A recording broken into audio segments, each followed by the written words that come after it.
When my father and I decided that we should start manufacturing espresso and cappuccino coffee machines here in the UK rather than importing machines which we had. I started in 1963.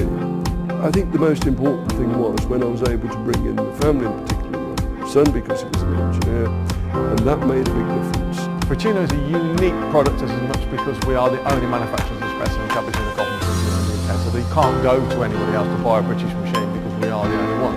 However, we have a ton of competition coming in from abroad, from France, Italy, Spain, the likes of that, all trying to compete and sell the machines on the UK market. The advantage we have is that we make a really good quality product at the highest value possible for the materials that you get, and the machines are strong.